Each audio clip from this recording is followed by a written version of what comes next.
উজাইর আলাইহিস সালাম শুইলেন গাছের সাথে হেলান দিয়ে, ঘুমিয়ে পড়লেন। আল্লাহ রুহু নিয়ে চলে গেলেন, আর রুহু ফেরত দেন নাই। যখন রুহু ফেরত দিলেন, ঘুমাইলেন সকালবেলা, রুহু ফেরত দিলেন বিকেলবেলা। আল্লাহ ডাক দিলেন, উজাইর কত সময় এইভাবে শুয়ে আসো? উজাইর বললেন, ইয়া রাব্বি, সকালবেলা গাছের সাথে হেলান দিয়ে ঘুমাইছিলাম, এখন তো ঘুম ভাঙলো, বিকেল বিকেল দেখি সূর্য ডুবার সময় হয়ে গেছে। আল্লাহ বললেন, না রে উজাইর, এর ভিতরে 100 বছর পার হয়ে গেছে। তো উজাইরের এক ঘুমে যদি 100 বছর চলে যায়, সকাল বিকালে 100 বছর পার। আমার নবী মেরাজ করেছেন, তাম সৃষ্টিকে স্টপ করে দিয়া শুধু নবীর মেরাজকে আল্লাহ চলমান রেখেছিলেন, যার কারণে তাম দুনিয়া ঘুরে ঘিরে আসার পরেও অজুর পানি তখনও গড়ায়। এটাই হচ্ছে নবীর মহান মুজিজা, আল্লাহর বিরাট বড় কুদরত। লিনুরিয়াহু মিন আয়াতিনা, আল্লাহ তার আয়াত সমূহ আর নিদর্শন সমূহ নবীকে দেখানোর জন্যই আল্লাহ মেরাজে নিয়েছে। কথা বলেন ঠিক না বেঠিক?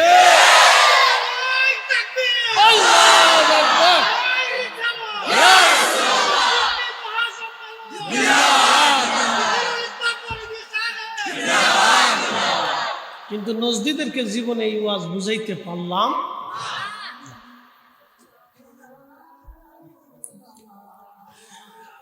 প্রিয় মুসলমান, খুব মনোযোগ দিবেন। দুর্লভপুরবাসী, হবিগঞ্জবাসী, হযরত উজাইর আলাইহিস সালামকে আল্লাহ বলেন, উজাইর না, 100 বছর পার হয়ে গেছে। বলে আল্লাহ বলো কি? বলে উজাইর তোমার গাধার দিকে তাকাও।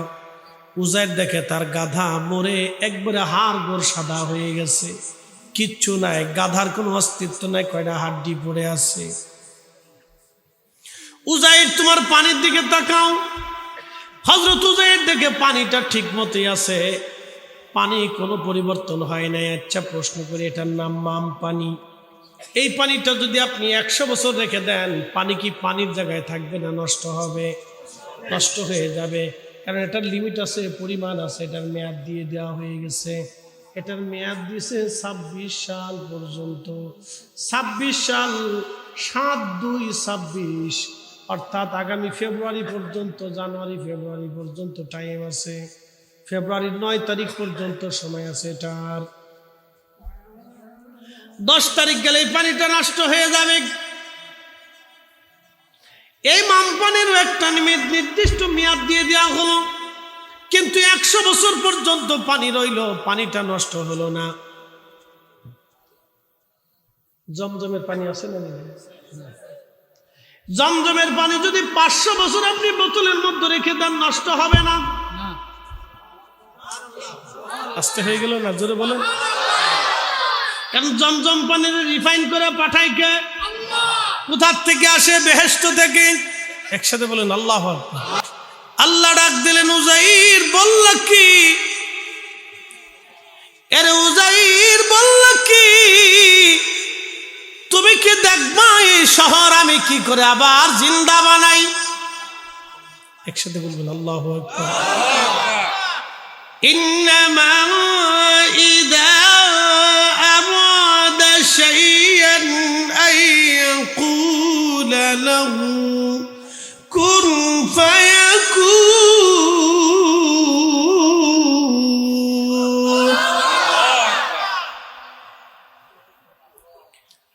আল্লাহ যখন কোনো কিছু সৃষ্টি করার ইচ্ছা করে, ইরাদা করে, চিন্তা করে যে আমি এটা সৃষ্টি করব, শুধু বলে দেন কোন হয়ে যাও, ফায়াকুন, সাথে সাথে হয়ে যায়, একটা সেকেন্ডও দেরি হয় না।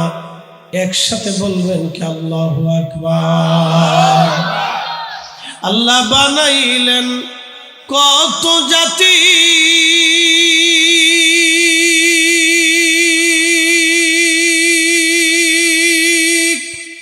হইল না তার প্রেম প্রীতি, ঠিক কিনা? আল্লাহ বানাইলেন কত জাতি, হইল না তার প্রেম প্রীতি, অবশেষে মানুষ বানায় প্রেমের কারণে, প্রেমের ডোরি বান্ধরে মদিনার শনে। হায়রে প্রেমের ডরি বান্দরে মদিনার শনে।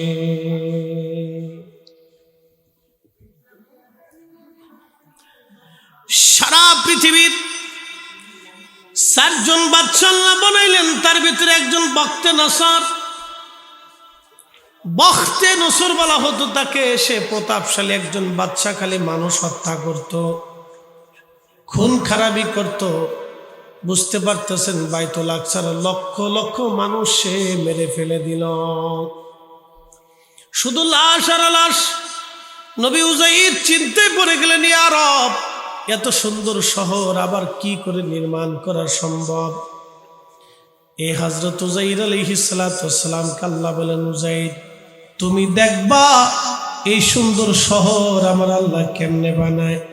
উজাইর বললেন, হ্যাঁ রব, আমি দেখতে চাই। উজাইর আলাইহিস সালামের সাথে একটা গাধা ছিল, পাশে একটা গাছ ছিল। এই গাছের সাথে উজাইর গাধাটা বাঁধলেন। সাথে নেওয়া ছিল 1 পেয়ালা পানি আর কিছু খেজুর। সাথে নিয়েছিলেন তিনি আঙ্গুরের রস আর কিছু রুটি নিয়েছিলেন। উজাইর পাশে রেখে দিলেন। উনি যখন গেলেন তখন ছিল সকালবেলা। চিন্তা করলেন, বহু পথ আসছি, এই গাছের নিচে একটু বিশ্রাম করি। গাছের নিচে বিশ্রাম করতে বসলেন, ঘুমিয়ে পড়লেন। ঘুমের সঙ্গে সঙ্গে আল্লাহর নবী উজাইরকে আমার আল্লাহ সাথে সাথে জান কবজ করে নিয়ে চলে গেলেন।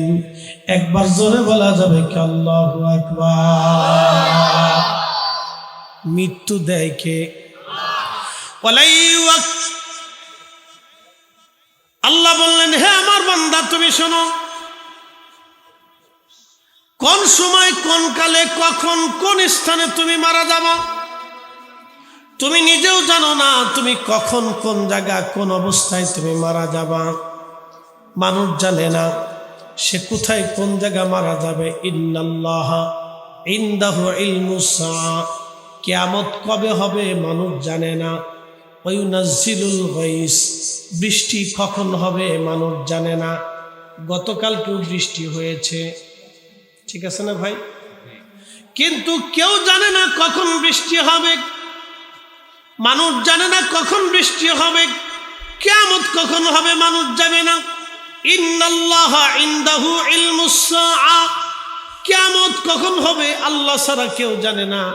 ওয়ায়ুনাজ্জিলুল গায়স, বৃষ্টি কখন হবে আল্লাহ ছাড়া কেউ জানে না। ওয়ায়ালামু মা ফিল আরহাম, মায়ের পেটের মধ্যে ছেলে হবে না মেয়ে হবে আল্লাহ ছাড়া কেউ জানে না, কেউ জানে না, কেউ জানে না।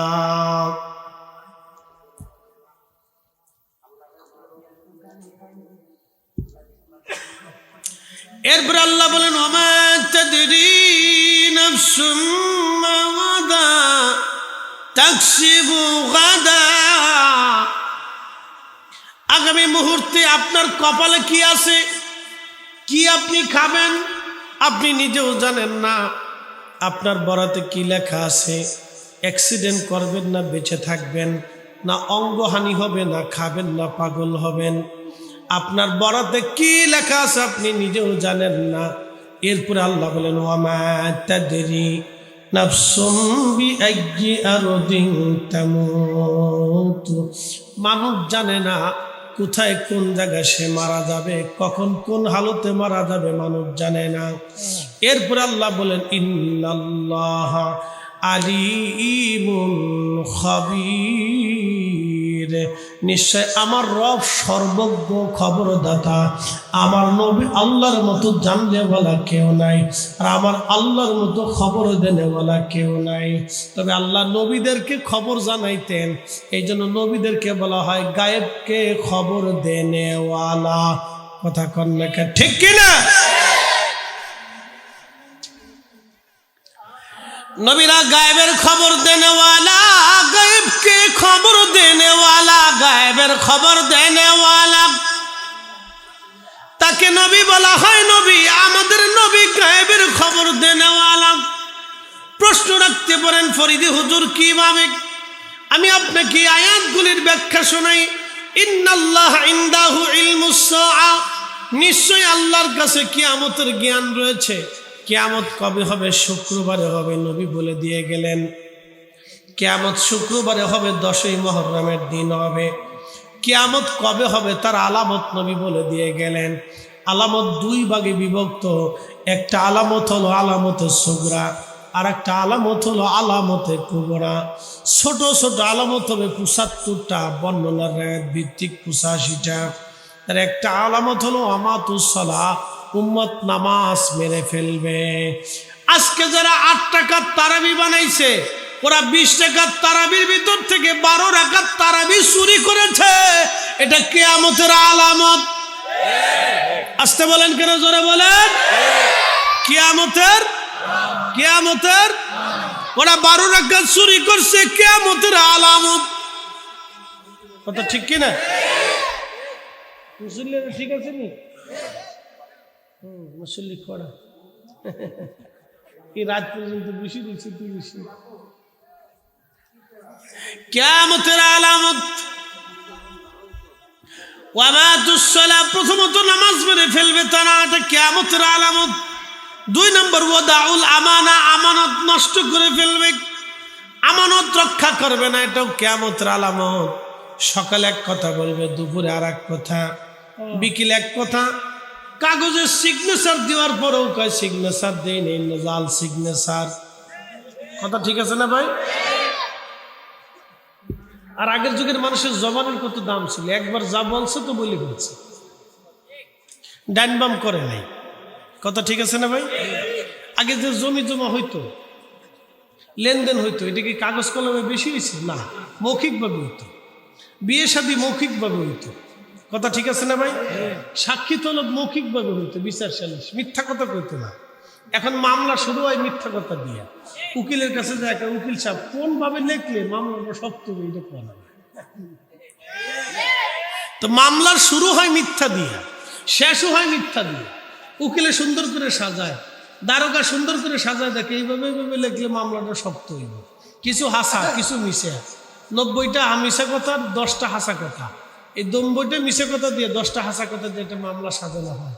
এই মামলাটা পড়ার পরে যিনি বিচারক হাতে ম্যাজিস্ট্রেট, তিনি বুঝে ফেলে এর ভিতরে গাপলা আছে। কি কথা ঠিক আছে রে ভাই? এই জন্য তিনি খালি কোর্ট আদালত ঘুরাইতে থাকে। পরের দিন, পরের মাসে, তারপরের মাসে, 6 মাসে, 1 বছরে ঘুরাইতে ঘুরাইতে ঘুরাইতে ঘুরাইতে জান শেষ করে ফেলা। শুরু যেহেতু হয়েছে মিথ্যা দিয়ে, তোরা ঘুরতে থাক। কি কথা ঠিক আছে না ভাই? কিয়ামতের আলামত, জোরে বলেন। কিয়ামতের আলামত, কিয়ামতের আলামত। কিয়ামত হবে এগুলির কারণে। কিয়ামতের আলামত এখন শুরু হয়ে গেছে। কিয়ামতের আলামত, মানুষ ওয়াদাউল আমানা, আমানত নষ্ট করে ফেলবে। এরপরে নবীজি বলেন, আমার উম্মত আরো শুনে নাও, তোমরা নিজের পিতাকে দূরে সরাইয়া বন্ধু বান্ধবকে আপন মনে করবে, বাবাকে পর মনে করবে, বন্ধু বান্ধবকে আপন মনে করবে। কিয়ামতের আলামত, নিজের স্ত্রীর আনুগত্য করতে যেয়া নিজের মাকে কষ্ট দেবে। কিয়ামতের আলামত, স্ত্রীর আনুগত্য করবে, মাকে কষ্ট দেবে। কিয়ামতের আলামত। ও আমার উম্মত, তোমরা শুনিয়া নাও, সমাজে অন্যায় বিচার হবে, ন্যায় বিচার পাওয়া যাবে না। সমাজে অন্যায় বিচার হবে। বর্তমান 68,000 গ্রাম আছে, প্রায় 5,000 পর্যন্ত ইউনিয়ন আছে। 5,000 ইউনিয়নে 5,000 চেয়ারম্যান আছে। 5,000 ইউনিয়নে অন্তত 15,000 থেকে 20,000 মেম্বার আছে। কথা ঠিক আছে না ভাই? কয়টা ওয়ার্ডে কয়টা মেম্বার, কয়জন চেয়ারম্যান? আমাদের বাংলাদেশে কয়টা ইউনিয়নে ঠিক মতো বিচার হয় বলেন তো? পক্ষের টানে, মতের টানে, আত্মীয়তার টানে, পয়সার জোরে বিচার আচার হয়। কথা বলেন ঠিক কিনা? কিয়ামতের আলামত, জোরে বলেন। কিয়ামতের আলামত আমার কথা না, আল্লাহ রাসূল বলছেন কিয়ামতের আলামত। এগুলি কিয়ামতের আলামত। ডিভোর্সের সংখ্যা বাড়বে। ডিভোর্স বুঝছেন? তালাক, তালাক, নারীরা তালাক দিবে, পুরুষে তালাক দিবে, কথায় কথায় তালাক দিবে। কিয়ামতের আলামত। হবিগঞ্জের আদালতে যাবেন, বাংলাদেশের যতগুলি আদালতে যাবেন, যাই দেখবেন শুধু বেশিরভাগ তালাকের মামলা, তালাকের মামলা, তালাকের মামলা, বউ পিটানোর মামলা, যৌতুকের মামলা। কিয়ামতের আলামত। কথা বলেন ঠিক কিনা? আমি বলিনি, আল্লাহ রাসূল বলেছেন কিয়ামতের আলামত। প্রকাশ্যে বেহায়াপনা হবে কিয়ামতের। Ramna park, botanical garden, sea বিচগুলিতে, পৃথিবীর যেখানে যাবেন সেইখানে দেখবেন প্রকাশ্যে নারী পুরুষের বেহায়াপনা কিয়ামতের আলামত। আল্লাহর নবী বলেন কিয়ামতের আলামত প্রকাশ্যে মেয়েরা পুরুষরা নাচানাচি করবে কিয়ামতের আলামত। হাতে হাতে মোবাইলের মাধ্যমে আপনার হাতের মধ্যে দিয়ে দিল, একবারে নারীরা প্রকাশ্যে নাচানাচি করে, বেহায়াপনা করে, পুরুষ নাচানাচি করে কিয়ামতের আলামত। বাদ্যযন্ত্র এত পরিমাণে হবে, মানুষ বাদ্যযন্ত্র নিয়ে পড়ে থাকবে কিয়ামতের আলামত। আপনি মোবাইল খুললেই বাদ্যযন্ত্র আসে, কথা ঠিক আছে না? মোবাইলের রিংটোন বাজলেও বাদ্যযন্ত্র আসে, কিয়ামতের আলামত। এইগুলি কিয়ামতের আলামত। আল্লাহর নবী আরো বলে দিলেন, ও আমার উম্মত, সুদের প্রচলন এত পরিমাণে হবে, আমার উম্মত কেউ সুদ মুক্ত হতে পারবে না। কেউ সরাসরি সুদ খাবে, আর না হয় কেউ সুদের জন্য সাহায্য করবে, আর না হয় কেউ সুদেরকে লেখালেখি করবে, আর না কেউ সুদের চাকরি করবে, আর না কেউ সুদের জন্য কেউ কাউকে কি বলে সুদ নেওয়ার জন্য কেউ কাউকে অনুপ্রেরণা দিবে, আর না সুদওয়ালার সাথে আত্মীয়তা করবে, আর না সুদওয়ালার বাড়ি খাওয়া দাওয়া করবে, আর না সুদওয়ালার সাথে লেনদেন করবে। কিয়ামতের আলামত, কিয়ামতের আলামত। এটা কি আমি বলছি না রাসূল করিম বলছে? আল্লাহ রাসূল বলছেন কিয়ামতের আলামত। আল্লাহ নবী বলেন, আমার উম্মত তোমরা শুনিয়া নাও, মানুষের হঠাৎ মৃত্যু বাড়বে। সকালবেলা একসাথে নাস্তা করবা, গল্প গুজব করবা, তুমিও বাড়ি আসবা, সেও বাড়ি যাবে, বাড়ি আসার পরে শুনবা সে মারা গেছে। হঠাৎ মৃত্যু, stroke, brain stroke, heart stroke, হ্যাঁ, এগুলো হঠাৎ মৃত্যু, হঠাৎ অ্যাক্সিডেন্ট করে মারা যায়। আগে তো এরকম অ্যাক্সিডেন্ট ছিল না, ছিল রাস্তা দিয়ে যাইতেছে, ফুট করে অ্যাক্সিডেন্টে মরে গেছে, কিচ্ছু করার না। আগে তো এত গাড়ি ঘোড়া ছিল না, এত অ্যাক্সিডেন্টও ছিল না। দীর্ঘদিন মানুষ বাঁচত, বহুদিন মানুষ বেঁচে থাকতো, হার্টের কোনো রোগী ছিল না। 2 নম্বরে ফার্ম অয়েল খাইতো না, 3 নম্বর ভেজাল খাইতো না, আবিজাবি খাইতো না, তারা ফ্রেশ জিনিস খাইতো, না খেয়ে থাকতো, কিন্তু ভালো জিনিস খাইতো। যার কারণে তাদের হার্টের রোগ ছিল না, প্রেশার ছিল না, ডায়াবেটিস ছিল না, তাদের ওই ব্রেন স্ট্রোক ছিল না, হঠাৎ তারা মারা যেত না। এখন মানুষ হঠাৎ মারা যায়। এই হঠাৎ মৃত্যু, নবীজি বলছেন হঠাৎ মৃত্যুর সংখ্যা বাড়বে, কিয়ামতের আলামত। তো ঠিক তাই চলতেছে, আল্লাহ রাসূল যা বলেছে তাই ঠিক। কথা বলেন ঠিক না বেঠে? এ নবীর উম্মতেরা শুনিয়া যান, দুর্লভপুরবাসী কিয়ামতের আলামত শোনাইতেছি আপনাদেরকে, কিয়ামতের আলামত। সাহাবী বললেন, ইয়া রাসূলুল্লাহ, মাতুস সাআ, কিয়ামত কোন দিন হবে? নবীজি বললেন, শোনো, রাষ্ট্রের প্রশাসকরা, রাষ্ট্রযন্ত্রের যারা থাকবে, রাষ্ট্রের কর্মকর্তা কর্মচারী যারা হবে, তারা রাষ্ট্রের সম্পদকে, রাষ্ট্রের অর্থকে নিজের অর্থ মনে করে ভোগ দখল করে চুরি চাপটামি করে খাবে।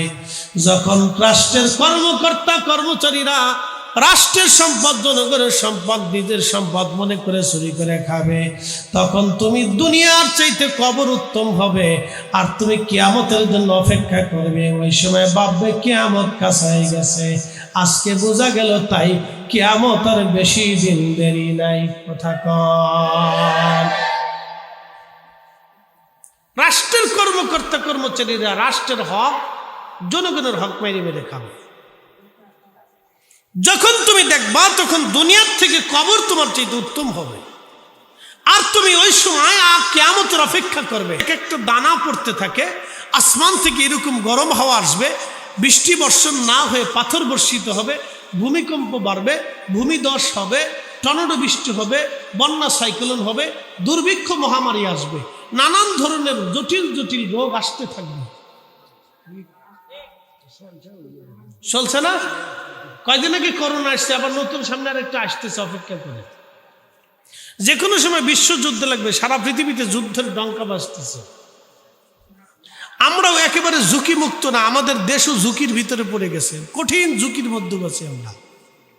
কোন দিক থেকে কি হয়ে যায় জানি না, কোন সাম্রাজ্যবাদের চোখের কড়া নজরে পড়ে যে আমাদের দেশের গৃহযুদ্ধ লেগে যায়, তারও কোনো হিসাব নাই।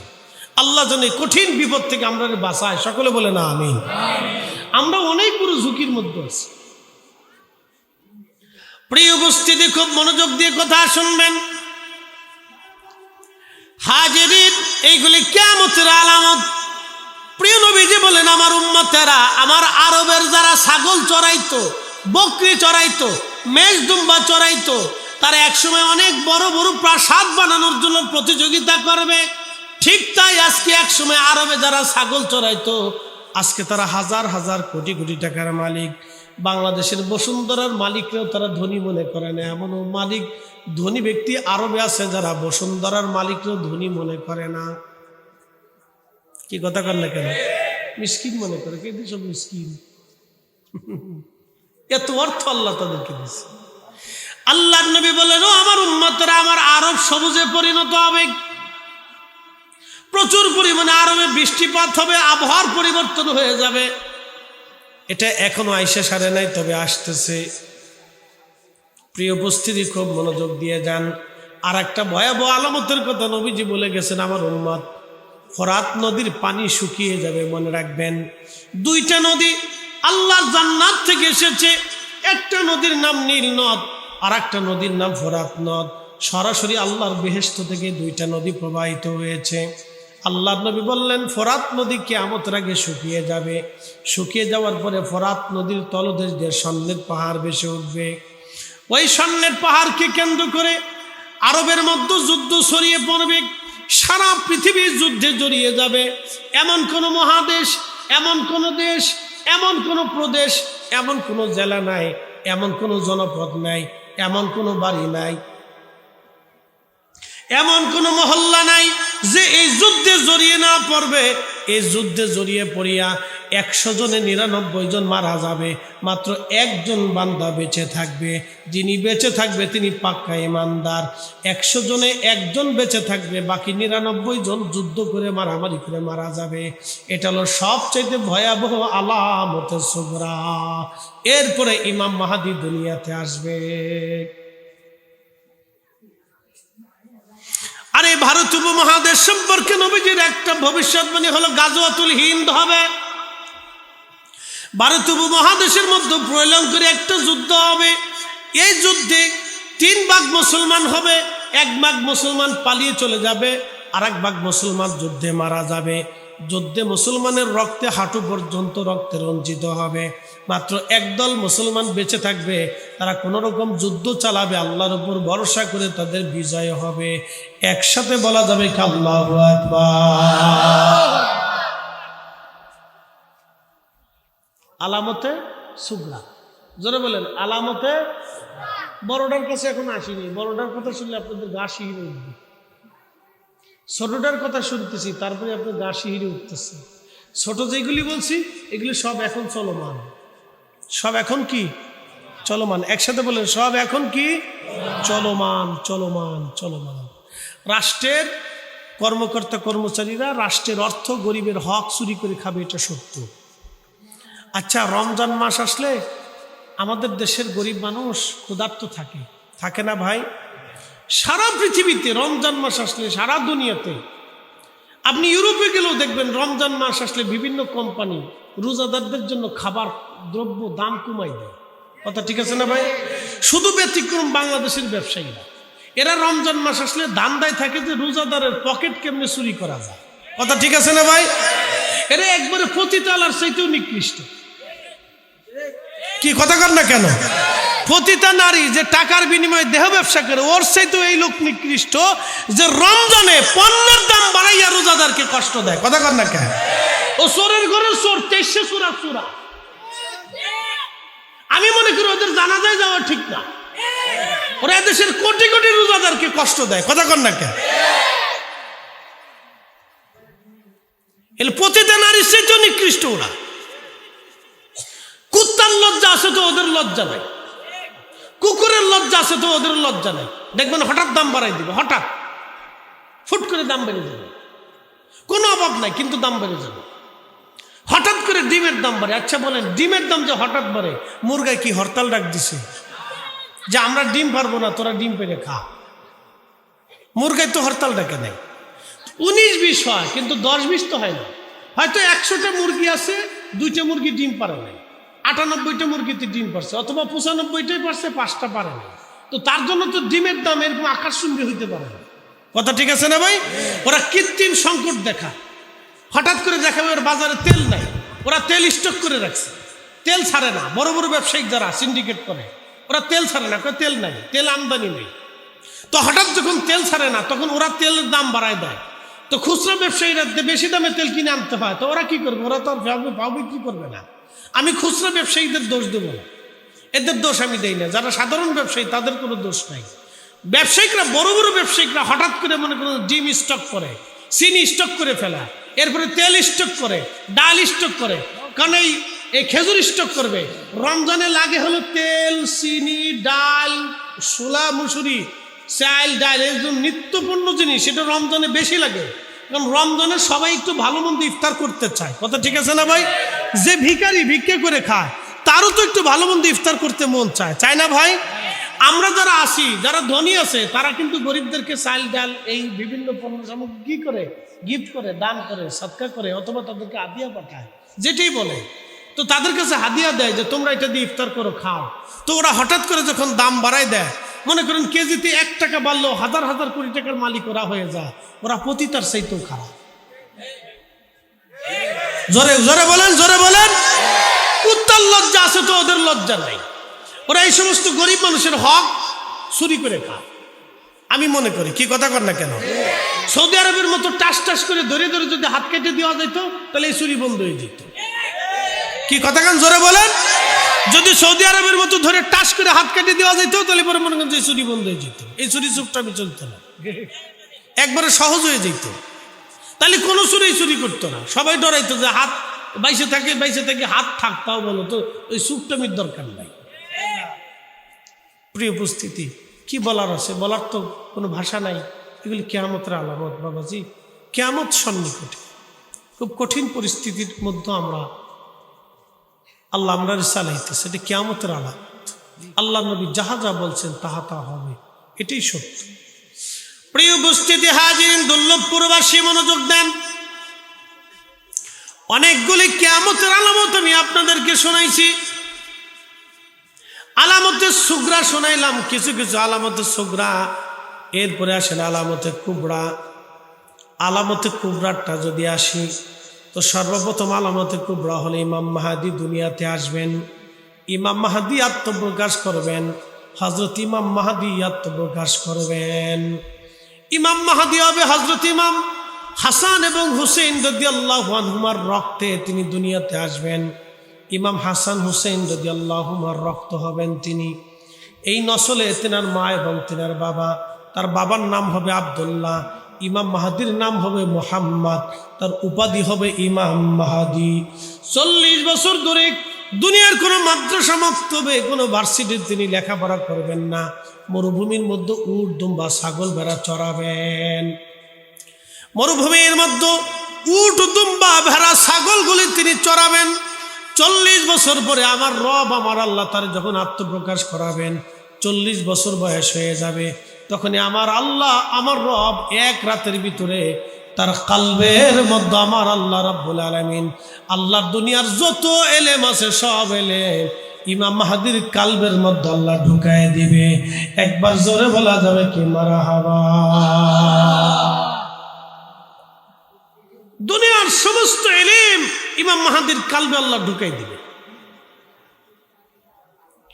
ইমাম মাহাদি আসবেন, হজ করতে থাকবেন। হজের মৌসুমে তার সাথে হাজিদের দেখা হবে। তার অ্যাটিটিউড, ভাবমূর্তি, তার চেহারা, তার বডির সবকিছু দেখার মনে সমস্ত হাজিরা চিন্তা করবে, আহা ইনি মনে হয় ইমাম মেহেদী। কিন্তু তার আগে সারা পৃথিবীতে মুসলমানরা বড় বিপদগ্রস্ত হবে, সারা মুসলমান নির্যাতিত হবে।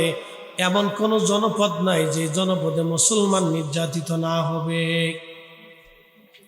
হযরত ইমাম মাহাদিকে দেখার পরে মুসলমানরা তাকে প্রশ্ন করবে, আপনি কি ইমাম মেহেদী? তিনি প্রথমত কোনো উত্তর দেবেন না, তিনি পরিচয় দিতে চাবেন না। কিন্তু মুসলমানদের কান্নার কারণে ইমাম মাহদী আলাইহিস সালাতু ওয়াস সালাম তিনি জবাব দিবেন, হ্যাঁ আমি মাহদি, তোমরা কাতার করো। হজের মৌসুমে হজ শেষ করার পরে মুসলমানরা কাতার করবে, ওখান থেকে যুদ্ধ শুরু হয়ে যাবে। ইমাম মাহদি আলাইহিস সালাম, ইমাম মাহদির সাথে দাজ্জালের যুদ্ধ হবে। এরপরে দাজ্জালের আত্মপ্রকাশ হবে। দাজ্জালের এক হাতে জাহান্নাম থাকবে আর এক হাতে জাহান্নাম থাকবে। কি কঠিন পরিণতি হবে দাজ্জালের সময়। কোটি কোটি মুসলমান বেঈমান হয়ে যাবে সেই দিন। দাজ্জাল হাতের মধ্যে দেখাই দিবে, এই যে দেখো জান্নাত, এই যে দেখো জাহান্নাম। যে আমাকে খোদা মানবা তাকে আমি জান্নাত দিব, যে আমাকে খোদা না মানবা আমি তাকে জাহান্নাম দিব। কিন্তু তাকে যে খোদা না মানবে সেই জান্নাতে চলে যাবে, তাকে যে খোদা মানবে সে জাহান্নামে চলে যাবে। ওই সময় বহু মুসলমানের ঈমান নষ্ট হয়ে যাবে। কিছু মুসলমান আল্লাহর দয়ায় বেঁচে থাকবে, যারা দাজ্জালের ভয়ে ঈমান হারা হবে না, তারা দাজ্জালকে মেনে নেবে না, দাজ্জালকে মেনে নেবে না। একসাথে জোরে বলা যাবে কি আল্লাহু আকবার। পৃথিবীর মধ্যে সবচেয়ে ভয়াবহ ফিতনা হলো দাজ্জালের ফিতনা। পৃথিবীর মধ্যে সবচেয়ে ভয়াবহ ফিতনা হলো দাজ্জালের ফিতনা। এত ভয়াবহ ফিতনা হবে দাজ্জালের ফিতনা, এত বড় ভয়াবহ হবে দাজ্জালের ফিতনা, এত কঠিন ভয়াবহ হবে, মারাত্মক ভয়াবহ হবে দাজ্জালের ফিতনা, খুবই ভয়াবহ। অসংখ্য মানুষ ঈমান হারা হয়ে যাবে। ইমাম মাহদির সাথে দাজ্জালের বহু যুদ্ধ হবে। তাম পৃথিবী ঘুরবে দাজ্জাল, তাম পৃথিবী ঘুরে আসিয়া মদিনাতুল মুনাওয়ারায় ঢোকার জন্য চেষ্টা করবে, কিন্তু শুধুমাত্র আমার আল্লাহ মদিনাকে হেফাজত করবে।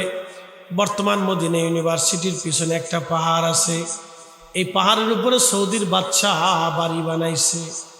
আরবের এই উপর পাহাড় আছে, মদিনার সীমানার পাশে পাহাড় আছে, এই পাহাড়ের উপরে আরবের বাদশাহ বাড়ি বানাইছে। ওই পাহাড়ের কোণে এসে দাজ্জাল দাঁড়াবে, ওইখানে দাঁড়ানোর পরে ওইখান থেকে দাজ্জাল উকিয়ে দিবে মদিনায় ঢোকার জন্য। আর আল্লাহর রহমতের ফেরেশতারা দাজ্জালকে লাঠি দিয়ে তলোয়ার দিয়ে আঘাত করে পিঠে দাজ্জালকে তাড়ায় দিবে। মদিনার ফেরেশতারা মদিনা পাহারা দিতে থাকবে, মদিনার সীমানার ভিতরে দাজ্জাল ঢুকতে পারবে না। একবার জোরে বলা যাবে কে ইয়া রাসূলুল্লাহ। মদিনাতে কোনোদিন দাজ্জাল ঢুকতে পারবে, এটা আলামতে কুবরা, বড় আলামত। দাজ্জালকে হত্যা করার জন্য আল্লাহ ঈসা আলাইহিস সালামকে আসমান থেকে পাঠাবে। ঈসা নবী হয়ে আসবে না, তিনি আমাদের নবীর উম্মত হয়ে আসবে। একসাথে বলবেন আল্লাহু আকবার। এই নবীর উম্মতের দাম কত দেখেন। ঈসা আলাইহিস সালাম আসবে। ও বাশারতু ঈসা রুহুল্লাহ, ঈসা রুহুল্লাহ সবসময় আমার নবীর সুসংবাদ দিতেন আর দোয়াই বলতেন, আল্লাহ আমার আখিরি নবীর উম্মত বানাই দাও। এই নবীর উম্মতের মর্যাদা দেখা নবী হইতে চাইতেন না, বলতেন আল্লাহ আমার আখিরি নবীর উম্মত বানাই দাও, উম্মত বানাই দাও। একসাথে বলা যাবে না আল্লাহু আকবার। আমার আখিরি নবীর উম্মত বানাই দাও। সাইয়্যিদুনা ঈসা রুহুল্লাহ আসমান থেকে নেমে আসবেন, তিনি দুই ফেরেশতার কাঁধে ভার দিয়ে। ঈসা রুহুল্লাহ যখন আসমান থেকে নেমে আসবেন, ঈসা আলাইহিস সালাম আসমান থেকে নেমে আসবেন, আল্লাহর নবী ঈসা যখন আসমান থেকে নামবেন, বর্তমান সিরিয়া তখন নাম হয়েছিল শাম, সিরিয়া, লেবানন, লিবিয়া, জর্দান, ফিলিস্তিন, এই অংশটাকে বলা হয় শাম। এই পুরা দেশ কয়েকটাকে বলা হইতো শাম। এই শামের কোনো এক মসজিদে বাইতুল আকসার আশেপাশে হবে এই মসজিদ, সাদা গম্বুজ বিশিষ্ট মসজিদে ঈসা রুহুল্লাহকে আল্লাহ পাক দুই ফেরেশতার কাঁধে ভর দিয়ে নামাবেন। তিনি নামবেন, নামার পর ওইখান থেকে রওনা দিয়ে মক্কায় আসবেন। তখন ইমাম মাহদি আলাইহিস সালাতু ওয়াস সালাম মক্কায় নামাজ পড়াবেন। নামাজ পড়ানোর জন্য তিনি উদ্বুদ্ধ হবেন, একামত শুরু হয়ে যাবে। তখন ঈসা রুহুল্লাহ হেরেমে ঢুকবেন। ঈসা নবী যখন হেরেমে আসবেন, তখন ইমাম মাহদি জায়নামাজ থেকে সরে আসবেন, এসে বলবেন, হুজুর আপনি আল্লাহর জলিল কদর নবী ছিলেন, কিন্তু এই নবীর উম্মত হয়ে আল্লাহ আপনাকে দুনিয়াতে পাঠিয়েছেন, অতএব আপনি আজকে নামাজ পড়ান, আমরা আপনার পিছনে আজ নামাজ পড়ব। ঈসা রুহুল্লাহ ডাক দিয়ে বলবে, মাহাদি মাহাদি, আমি এই উম্মতের ইমাম হওয়ার জন্য আসি নাই, আমি ঈসা রুহুল্লাহ এই উম্মতের পিছনে নামাজ পড়ার জন্য এসেছি। এই উম্মতের মর্যাদা দেখে উম্মত হতে এসেছি। আমি উম্মতের মাহাদি, এই উম্মতের ইমামের পিছনে আমি নামাজ পড়ব। আমি মাহাদির পিছনে নামাজ পড়ব। মাহাদি তুমি নামাজ পড়াও, আমি ঈসা রুহুল্লাহ আমি তোমার পিছনে নামাজ পড়ব। বলেন আল্লাহু আকবার। এটা যদি মাহাদির মর্যাদা হয়, যে নবীর বংশে ইমাম মাহাদি আসবে সেই নবীর দাম কত? সেই নবীর দাম কত? যে নবীর নসলে মাহাদি আসছে। তাহলে সেই নবীর দাম কত? সেই নবীর মর্যাদা কত? হাজিরিন, সেই প্যারা নবীর মর্যাদা কত? ও মুসলমান, আল্লাহু আকবার। ইমাম মাহাদি নামাজ পড়াবেন, ঈসা রুহুল্লাহ দুনিয়াতে আসবেন। ওইখান থেকে সরাসরি ইমাম ঈসা রুহুল্লাহ মদিনাতুল মুনাওয়ারায় এসে আল্লাহর নবীজি রওজা মুবারকের পাশে দাঁড়ায় নবীজিকে সালাম দিবে। আল্লাহর নবী তখনই সালামের জবাব দেবে। লক্ষ লক্ষ হাজিরা আমার নবীর সালামের জবাব তখন শুনতে পারবে। চিৎকার মেরে ধরে বলেন আল্লাহু আকবার। শ্রেষ্ঠ নবী দিলাম রে তরিয়ে নিতে রোজ হাসরে, বলেন শ্রেষ্ঠ নবী দিলাম রে তরিয়ে নিতে রোজ হাসরে। পথ না ভুলি তাই তো দিলে পাক কুরআনের বাণী, খুদা তোমার মেহেরবানি। লা ইলাহা, জোরে ও লা ইলাহা, ও লা ইলাহা, লা ইলাহা। জবান খুলে আল্লাহ আল্লাহ আল্লাহ, আওয়াজ তুলে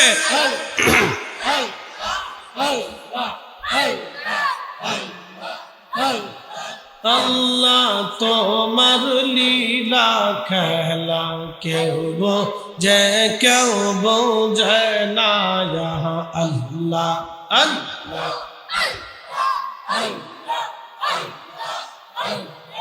আল্লাহ তোমার কুদরতি খেলা কেউ বোঝে কেউ বোঝে না। আল্লাহ আল্লাহ কাউকে রাখো গাছতলা তে, কাউকে রাখো বালাখানায়। আল্লাহ কাউকে রাখো গাছতলা তে, কাউকে রাখো বালাখানায়। আল্লাহ তোমার কুদরতি খেলা কেউ বোঝে কেউ বোঝে না। আল্লাহ আল্লাহ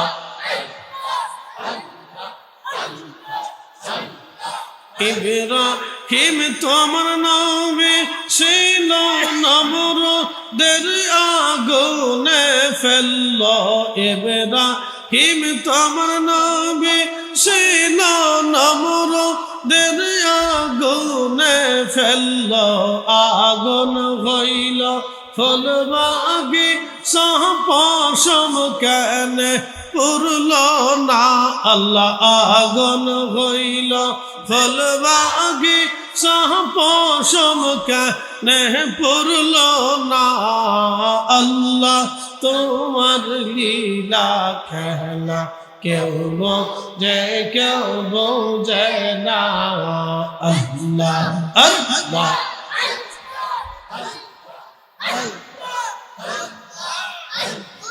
কাউকে রাখো গাছতলা তে, কাউকে রাখো বালখানায় আল্লাহ কাউকে রাখো গাছতলাতে কাউকে রাখো বালখানায় আল্লাহ তোমার লীলা খেলা কেউ বোঝে কেউ বোঝে না আল্লাহ আল্লাহ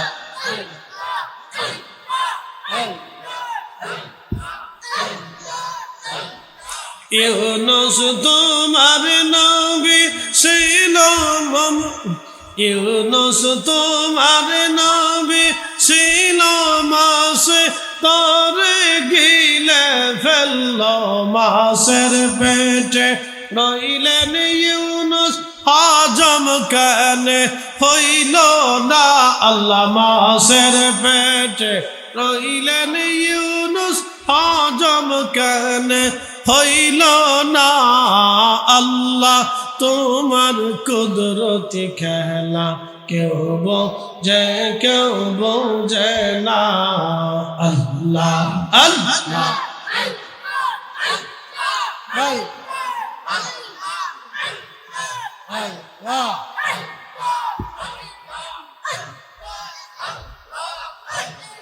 কাউকে রাখো গাছতলাতে কাউকে রাখো বালখানায় আল্লাহ কাউকে রাখো গাছতলাতে কাউকে রাখো বালখানায় আল্লাহ তোমার লীলা খেলা কেউ বোঝে কেউ বোঝে না আল্লাহ আল্লাহ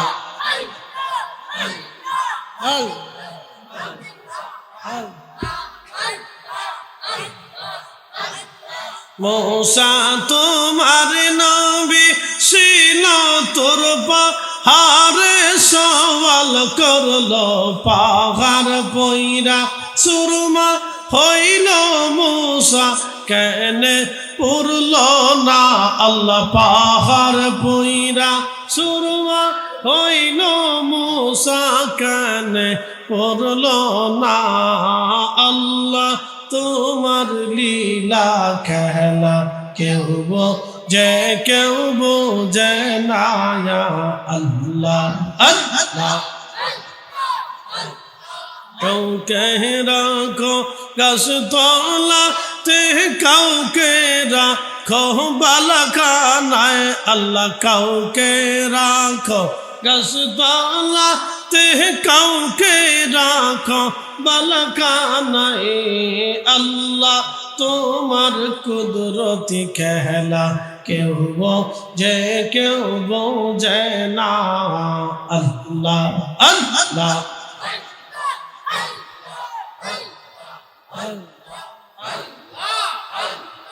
জবান খুলে আওয়াজ তুলে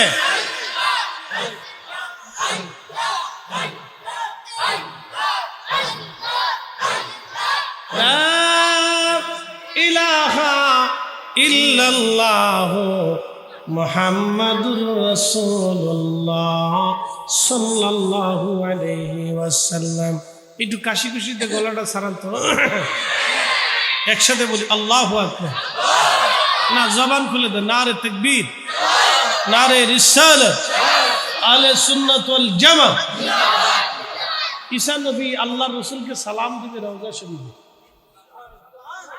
আর একটু জোরে। নবীজি সালামের জবাব দিবেন, লক্ষ লক্ষ মানুষ তার জবাব শুনবে। নবীজি সালামের জবাব মানুষেরা কি করবে? শুনবে। একসাথে বলবেন আল্লাহু আকবার। তাহলে আমাদের নবী জিন্দা আছে না নাই? রওজা শরীফে আছে না নাই? আগামী তো থাকবে কি থাকবে না? আমরা চোখে দেখি না, সেটা চোখের দোষ। কথা ঠিক আছে না? পূজারী আলাইহিস সালাতু ওয়াস সালাম ঘুমাই পড়লেন, তার মানে ঘুমান নাই, আল্লাহ তার রূহ নিয়ে চলে গেলেন। ভাই মানুষ ঘুমায় না? ঘুমাইলে কোথায় যায় বলেন? আপনি যখন ঘুমান, ঘুমায় কই যান বলেন? যে আপনি এই জায়গায় গেছেন বলেন। ঘুম কি আপনার নিয়ন্ত্রণে না আল্লাহর নিয়ন্ত্রণে? ঘুম একটা মৃত্যু। প্রেসিডেন্ট পুতিন ঘুমায় না? এত বড় প্রেসিডেন্ট ঘুমানোর পরে কই যায়? আল্লাহ তাকে নিয়ে চলে যায়। প্রেসিডেন্ট শি জিনপিং ঘুমায়, প্রেসিডেন্ট ট্রাম্প ঘুমায়, পৃথিবীর সব জ্ঞানী গুণী সায়েন্টিস্ট বিদ্বান যারা আছে সবাই ঘুমায়। তো যখন ঘুমায় তখন নিয়ে চলে যায়। তাহলে মানুষ কি নিজের নিয়ন্ত্রণে না আল্লাহর নিয়ন্ত্রণে? পৃথিবীর যে যত বড়ই লাটসাপ হোক, যত বড়ই গুন্ডা পান্ডা যাই হোক, শক্তিশালী হোক, সে কি নিজের নিয়ন্ত্রণে না আল্লাহর নিয়ন্ত্রণে? আল্লাহ তাকে নিয়ন্ত্রণ করেন, তার ঘুমটাও আল্লাহর নিয়ন্ত্রণে। মানুষ যখন ঘুমায় তখন তার রুহুটাকে আল্লাহ নিয়ে চলে যায় শূন্যে। ওই শূন্যের উপর থেকে রুহু বডির ভিতরে কাজ করে। একসাথে বলবেন আল্লাহু আকবার। এই কুদরতের মালিককে বিশ্বাস হয়নি আপনাদের? হা, এটা আমি লিখিনি, ইমাম ইবনে কাইয়্যিম জাওজি কিতাব রুহের মধ্যে লিখছেন। রুহু শূন্যতে চলে যায়। কোনো বর্ণনা আসছে আরশে মুআল্লার নিচে নিয়ে যায়, ওখান থেকে ইমানদের রুহু বডির ভিতরে কাজ করে। আল্লাহ ইচ্ছা করলে রেখে দেন, না হলে ফেরত পাঠান। এই জন্য হঠাৎ করে মানুষকে যদি ঘুমের মানুষকে ডাক দেন, হঠাৎ ডাক দেন, তো ঘুম থেকে উঠার পরে দেখবেন সে হতবিহ্বল হয়ে যায়, সে দিক শূন্য হয়ে যায়, হাত পাও কাঁপতে থাকে, শরীর কাঁপতে থাকে, শরীর ঘাম এসে যায়। তার মানে রুহুটা তার ভিতর প্রবেশ করতে সময় লাগে, সময় লাগার কারণে সে হতবিহ্বল হয়ে যায়, রুহুটা আসতে সময় লাগে। এই জন্য ঘুমের মানুষকে আল্লাহ নবীর সুন্নত, তোমরা ধীরে ধীরে ডাকো, আস্তে আস্তে ডাকো, আস্তে আস্তে ডাকো, হঠাৎ ডাক দিও না। হঠাৎ ডাক দিলে সে হতবিহ্বল হয়ে যাবে, চিন্তিত হয়ে যাবে, পেরেশান হয়ে যাবে। এই জন্য তাকে হঠাৎ ডাক দিও না। হঠাৎ ডাক দিলে দেখবেন সে পাগল পড়া হয়ে যায়, হ্যাঁ, মানে কোনো দিশা খুঁজে পায় না। এই রুহুটা আমাদের নিয়ন্ত্রণে নেয়, আল্লাহর নিয়ন্ত্রণে। শূন্যের উপর থেকে রুহু মানুষের বডির মধ্যে কাজ করে, শূন্যের উপর থেকে বডির মধ্যে রুহু কাজ করে। শূন্য থেকে রুহু মানুষের বডিতে যদি রুহু কাজ করতে পারে, তাহলে বলেন আমাদের নবী, রহমতের নবী রওজা শরীফ থেকে আজকের মাহফিল দেখার ক্ষমতা নবীর আছে না না? হাত উঁচা করে বলেন আছে না নাই? আমরা সুন্নিরা বিশ্বাস করলে আমরা বানাইছে বেদাতি, অথচ আমরাই অরিজিনাল বিশ্বাসী। কথা বলেন ঠিক না বেঠে? আমরা অরিজিনাল মুসলমান, আমরা অরিজিনাল বিশ্বাসী, এরা ডুপ্লিকেট বিশ্বাসী। এরা অর্ধেক বিশ্বাস করে, অর্ধেক বিশ্বাস করে না। আমরা পরিপূর্ণ বিশ্বাসী। কথা ঠিক আছে না ভাই? আমাদের রাসূল রওজা শরীফে জিন্দা, আমরা পরিপূর্ণ বিশ্বাসী। হযরত উযাইর আলাইহিস সালাতু ওয়াস সালাম তিনি ঘুমিয়ে পড়লেন, ঘুমের মধ্যে আল্লাহ তার রূহ নিয়ে গেলেন, আর ফেরত পাঠাইলেন না। ঘুমের মধ্যে যে রূহ চলে গেছে, আমার আল্লাহ আর তারে ফেরত দেন নাই। 100 বছর পার হয়ে গেল। সুবহানাল্লাহ কোন? কত বছর? 100 বছরে উযাইর আলাইহিস সালামের বডি নষ্ট হয় নাই, তার পানি নষ্ট হয় নাই, তার আঙ্গুরের রস নষ্ট হয় নাই, তার খেজুর নষ্ট হয় নাই, তার রুটি নষ্ট হয় নাই। কিন্তু গাধা মরে পচে গলে হাড্ডি বের হয়ে গেল। গাধার দড়িটা গাছের সাথে তখনও ঝুলা রইছে। একসাথে বলেন আল্লাহু আকবার। এই কুদরতের মালিককে আল্লাহ। সেই আল্লাহ আসেনি? একসাথে বলেন আসেনি? না না, জোরে বলেন আসেনি। আমাদের খাবার কে দেয়? সারা পৃথিবীতে যত কুকুর আছে, কুকুরের খাবার কে দেয়? মানুষের খাবারের জন্য জাতিসংঘ আছে, WHO আছে, স্বাস্থ্য সংস্থা আছে, এরপরে বিরাট বড় বড় বড় বড় বড় বড় বড় বড় কোম্পানি আছে। মানুষ যাতে সুন্দর খায় সেই জন্য মানুষের খাবারের জন্য বড় বড় বড় বড় বিজনেস সেন্টার আছে, খাদ্য গুদাম আছে। কিন্তু কুকুরের জন্য কোনো খাদ্য গুদাম নাই। কুকুরকে খাবার যিনি দেয় তিনি আল্লাহ। মাছের কোনো খাদ্য গুদাম নাই। সমুদ্রের ভিতরে একটা নীলতিমি প্রত্যেক দিন 110 মণ খাবার একা একবারে গ্রহণ করে, একবারে খায়। যদি নীলতিমি 110 মণ লোকদেরকে খাওয়ায়, সে আল্লাহ আমাদেরকে খাওয়ায়। তারপর আমরা সুদ খাই, ঘুষ খাই। কথা কন ঠিক কিনা? আচ্ছা, কুত্তায় ভরসা করে কার উপরে? আল্লাহর উপরে না? কুকুরের কি কোনো খাদ্য গুদাম আছে? ও মানুষের দিকে চেয়ে থাকে, এই জন্য কুকুরকে খাবার দিবে, অসুবিধা নেই। বাড়ি কুত্তা পড়লে না খাওয়া রাখবেন, ওকে খাবার দিবে। কুকুরকে পানি পান করে এক পতিতা নারী বেহেশতে চলে গেছে। একসাথে বলবেন আল্লাহু আকবার।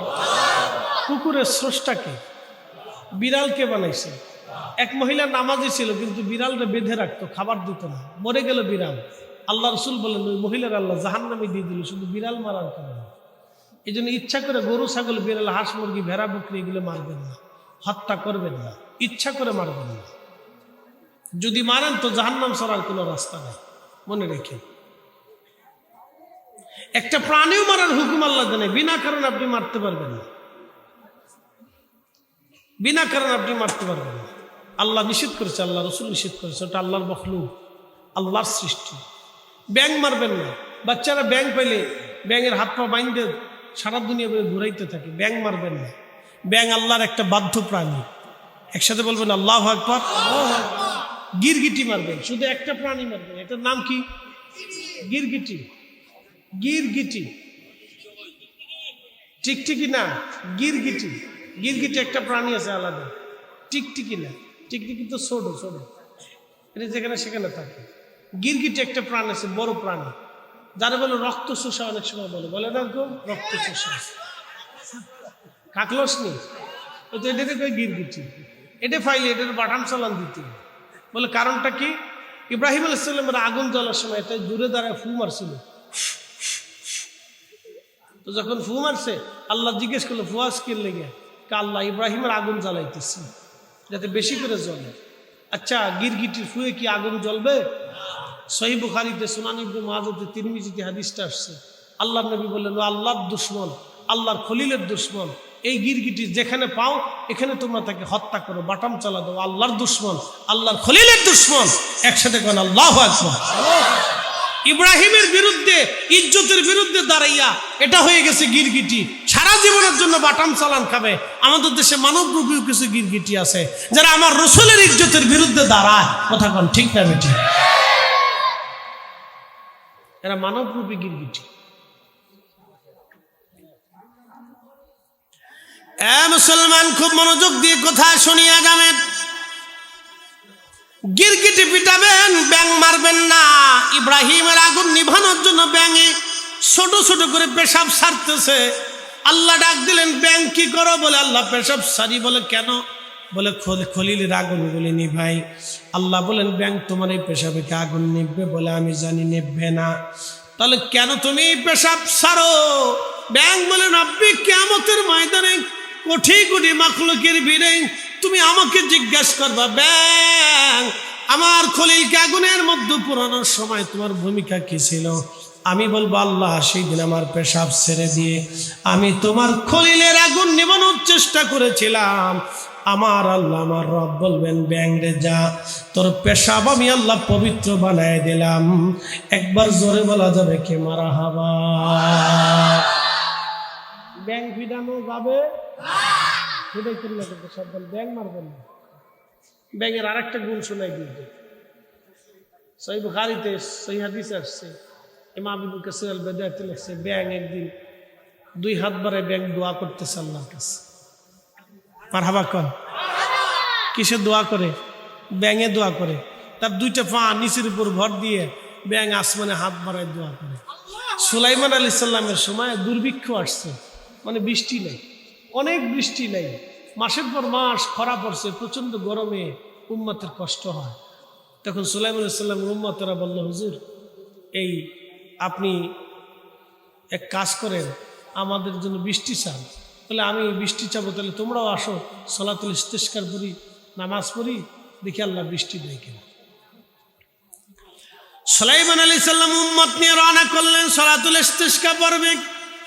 ঠিক এমন সময় সুলাইমান নবী দেখে এক ব্যাঙ তার দুই পায়ের উপরে ভর দিয়ে দুই হাত হামলা আসমানে বাড়াই দিয়ে, আল্লাহ আমরারে মাখলুক বানাইছো মালিক, আমাদেরকে মাখলুক বানাইছো তুমি আল্লাহ, পানি ছাড়া বাঁচতে পারি না আল্লাহ, তুমি আকাশ থেকে বৃষ্টি দাও, পানির বড় প্রয়োজন আল্লাহ। আমরারে মাখলুক বানাইছো, সৃষ্টি করছো, ব্যাঙ বানাইছো, আবার পানির ছাড়া বাঁচতে দাও নাই, পানি ছাড়া বাঁচতে পারি না আল্লাহ, পানি দাও।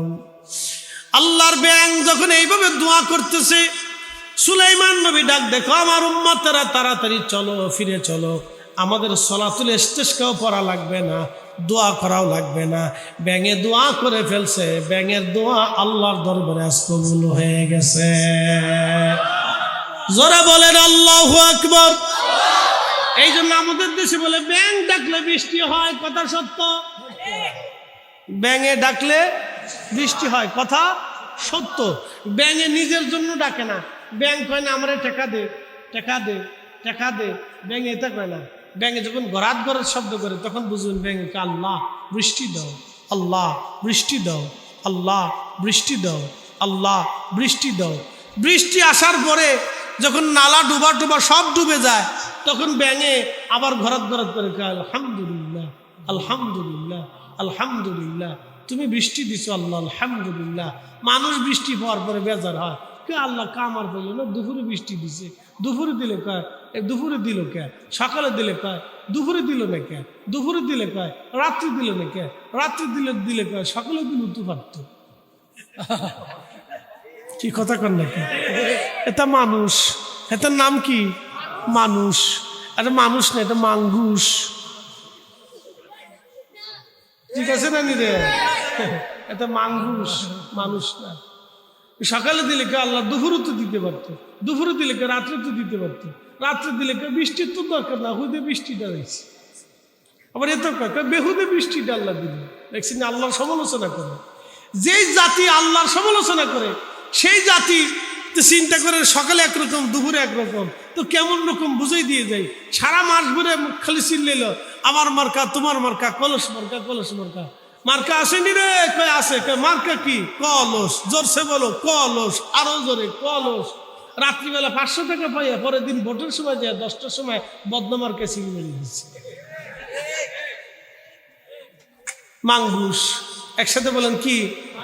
মাঙ্গুস। মানুষ না, মাঙ্গুস। এটা আমরা বাঙালি। 500 টাকা পাইয়া বদনামার্কে মেরে দিচ্ছে, ধাম ধাম ধাম ধাম করে বদনাম মারতেছে। ব্যাং হাত বাড়া কাঁদে বলে রাব্বি বৃষ্টি দাও। সুলাইমান নবী ডাক দেখে আমার উম্মতেরা চলা, বৃষ্টির আর দরকার নাই, আমার রব আমার আল্লাহ বৃষ্টি দিবে, চলো চলো বৃষ্টি আমার আল্লাহ দিয়ে দিবে। ব্যাঙের দোয়া কবুল হয়ে গেছে। এই জন্য ব্যাঙ মারা যাবে। এই যে মুসল্লিরা, ছোট ছোট মুসল্লি শোনেন, এই যে শোনেন, ব্যাঙ মারেন না কিন্তু, ঠিক আছে? ব্যাঙ আল্লাহর এক বাধ্য প্রাণী, তার দোয়া কবুল হয়। আল্লাহু আকবার। ব্যাঙের দোয়া কি হয়? কবুল হয়। এটা রাসূল সহিহ হাদিস, কবুল হয়। ব্যাঙের দোয়ায় বৃষ্টি আসে। ব্যাঙ মারবেন না, ফিডাবেন না। ওরে ফাইলে অনেকে ফিডায়, ফিটাইতেন না, মারবেন না। এটা হযরত ইসমাঈল আলাইহিস সালামের মুজিজা। জমজমের পানি জান্নাত থেকে আসে, যার কারণে পানি রিফাইন করা লাগে না, আল্লাহ রিফাইন করে পাঠাইছে।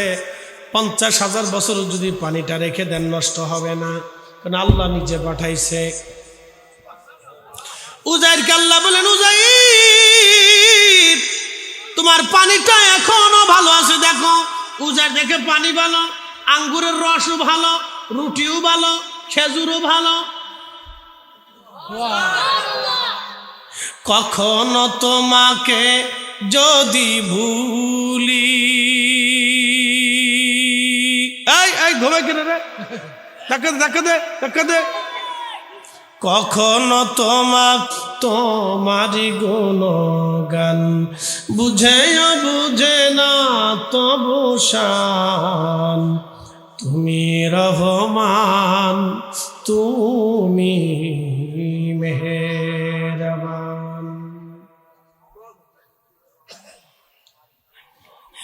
দুর্লভপুরবাসী হযরত উজাইর আলাইহিস সালাম আল্লাহ বলেন, উজাইর তুমি বাইতুল আকসা দেখে আসো। আবার হযরত উজাইর আলাইহিস সালাম বাইতুল আকসা দেখতে গেলেন।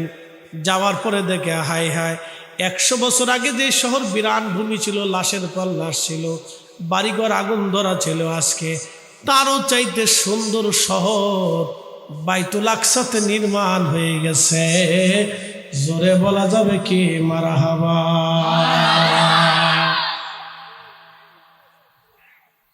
আল্লাহ বলেন, উজাইর তুমি কি তোমার বাড়ি ফিরে যাবে? বলে, আল্লাহ আমার বাচ্চা কাচ্চার কাছে তো দেখা করার দরকার, তাহলে তুমি বাড়ি চলে যাও। উজাইর বলল, আল্লাহ বহুদূর রাস্তা, পায়ে হেঁটে কেমনে যাব?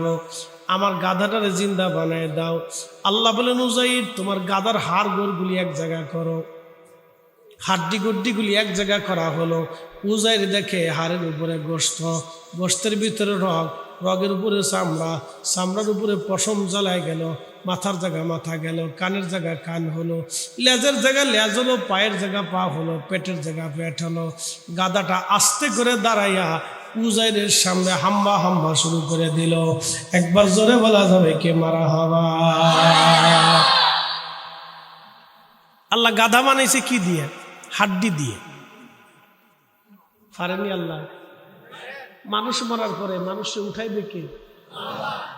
وَإِذَا الْقُبُورُ بُعْثِرَتْ عَلِمَتْ نَفْسٌ مَّا قَدَّمَتْ وَأَخَّرَتْ। কবর উদ্বেলিত হবে। কবর থেকে মানুষ উঠে উঠে হাসরের ময়দানের দিকে দৌড়াইতে থাকবে। তার মানে পৃথিবীর সমস্ত কবর থেকে মানুষ উঠবে আকৃতি। আমার যে চেহারা আছে আমি এই চেহারা নিয়ে উঠবো, আপনার যে চেহারা আছে আপনি সেই চেহারা নিয়ে উঠবেন। কিয়ামতের ময়দানে আল্লাহর আদালতের সামনে দাঁড়াবেন। সেই দিন সবাই উঠবে, সব চেহারা নিয়ে উঠবে। কারো পরনে কোনো পোশাক থাকবে না, সবাই বস্ত্রহীন থাকবে। মহিলারাও বস্ত্রহীন, পুরুষরাও বস্ত্রহীন। আম্মা জান আয়েশা বলেন ইয়া রাসূলুল্লাহ, নারীরা কি করে বস্ত্রহীন হবে? নবীজি বলেন আয়েশা রে, কোনো পুরুষ কোনো নারীর দিকে, কোনো নারী পুরুষের দিকে তাকানোর মতো সময় পাবে না। এত কঠিন হবে হাসর, কেউ কারো দিকে তাকানোর সময় পাবে না। এত কঠিন। নবীজি বলেন উম্মতে, ওই হাসরের মাঠে হাউজে কাউসার ছাড়া কোনো পানি থাকবে না। সেই পানিটা আল্লাহ আমার বরাদ্দ দিয়ে দিলেন। তোমাদেরকে আমি ওয়াদা করলাম ওই পানি পান করাবো। আমার রোজাদার উম্মতকে কেউ যদি পেট পুড়ে খাবার খাওয়ায়, তার তৃষ্ণা যদি মিটায়, তার ইফতার করায়, আমার নবী বলেন আমার উম্মত তুমি শুনে রাখো, আমার কোন রোজাদারকে যদি তুমি পেট পুড়ে খাবার খাওয়াও, তার তৃষ্ণা নিবারণ করো, তাহলে আমার উম্মতরা শোনো, কিয়ামতের ময়দানে তোমাকে আমি এমন ভাবে হাউজে কাউসারের পানি পান করাবো, জান্নাতে যাওয়ার আগ পর্যন্ত তোমার পানির কথা মনে থাকবে না। একবার জোরে বলা যাবে কে মারা হবা। রোজাদারকে কি করাইতে হবে? ইফতার করাইতে হবে। খালি পানি খাওয়াইলে উঠতো না, বালামন্দ খাওয়াইতে হবে, বাক্কা মজার খাওয়ান দিতে হইতো। তইলে কিয়ামতের ময়দানে আমার রাসূল বললেন তোমাকে হাউজে কাউসারের পানি পান করাবো। আর একটু জোরে বলে। আমাদের দেশে হয় ইফতার পার্টি। পার্টি কি ইফতার হয়? আর ইফতার কি কোনোদিন পার্টি হয়? ইফতার পার্টি হবে না, ইফতার মাহফিল হবে। কথা কর নাকি? রাজনৈতিক কোনো ইফতার নেই আমাদের দেশে। রাজনৈতিক ইফতার হয়ে গেছে, তাকাব্বুর ইফতার হয়ে গেছে, মানুষ দেখেন ইফতার হয়ে গেছে। এগুলো হইতো না। আল্লাহর সন্তুষ্টির জন্য দিতে হবে। কথা বলেন ঠিক কিনা? তো খুব মনোযোগ দেন। উজাইর আলাইহিস সালামে গাধার উপরে চললেন, সৈরে বাড়ি গেছে। বাড়ি যাওয়ার পরে দেখে তার দাসী অন্ধ হয়ে গেছে, বসে বসে কাঁদতেছে। দাসী বৃদ্ধ হয়ে গেছে। উজাইর আলাইহিস সালাম যখন ইন্তেকাল করলেন তখন তার বয়স ছিল 33 বছর। কত বছর? আর যখন জীবিত হইলেন তখন বয়স হলো কত? 133 বছর। একসাথে বলবেন আল্লাহু আকবার। উজাইর আলাইহিস সালাম ইন্তেকাল করলেন কত বছরে? এই যে হুজুররা ওয়াজ শুনে যান, 33 বছর বয়সে। কত বছর বয়স? ঘুমাইছিলেন কত বছর? ইন্তেকাল করেছিলেন কত বছর? 100 বছর। 100 বছর পরে আল্লাহ আবার জীবন ফেরত দিলেন। তাহলে এখন বয়স হলো কত? 133 বছর বয়স। পোলাপান বুড়া হয়ে গেছে না, বাচ্চা কাচ্চা যা ছিল তাও বুড়া হয়ে গেছে, চুল দাড়ি পেকে গেছে। কিন্তু উজাইর আলাইহিস সালামের চুল তখনও কাঁচা, দাড়ি তখনও কাঁচা। তখন তিনি 33 বছরের জুয়ান।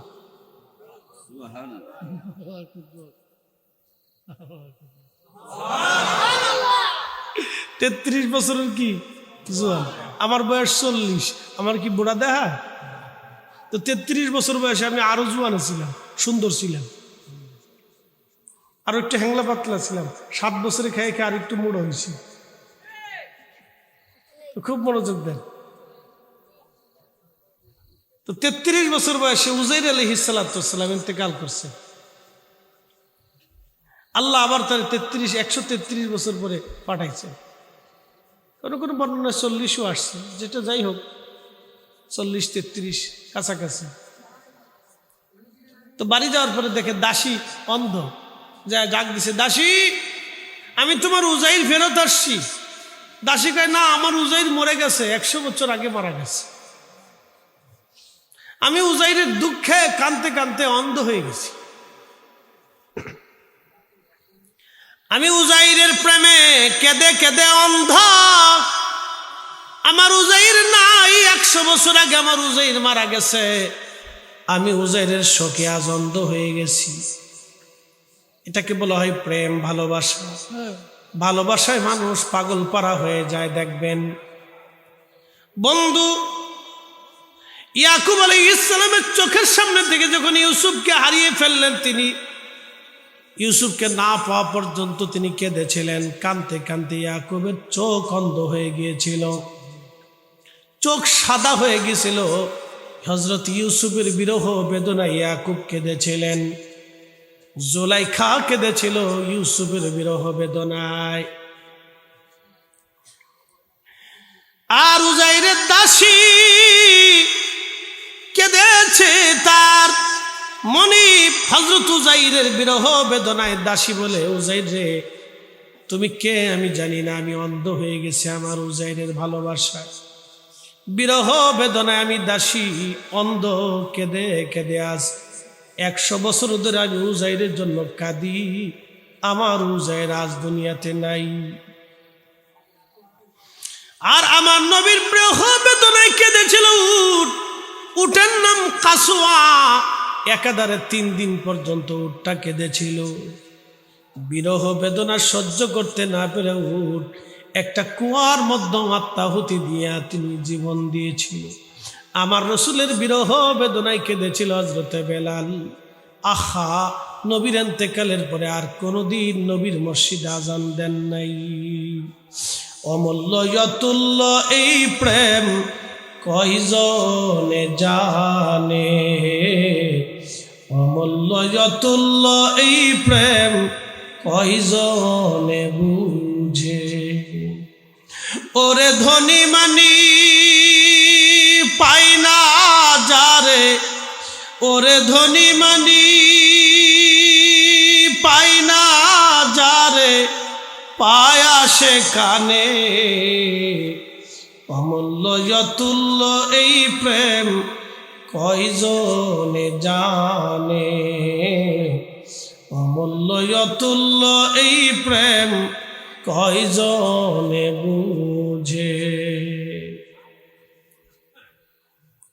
ইউসুফের বিরহ বেদনায় ইয়াকুব কেঁদেছে, কেঁদে কেঁদে চোখ অন্ধ হয়েছে।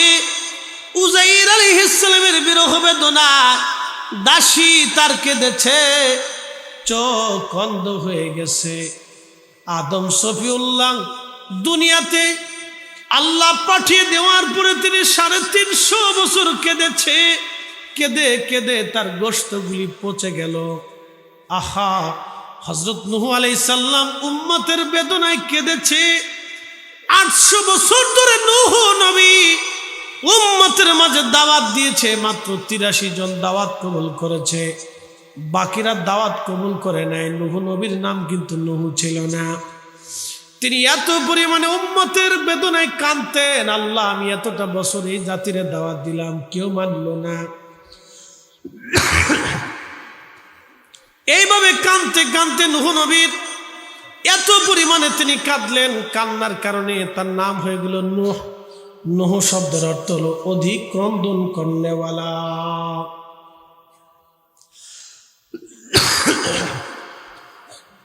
আমার রসুলের বিরহ বেদনায় হযরত বেলাল কানলেন। কেঁদে কেঁদে হয়রান হয়ে বেলাল মদিনার থেকে রওনা দিয়ে সিরিয়ায় চলে গেলেন বিরহ বেদনা নিয়ে।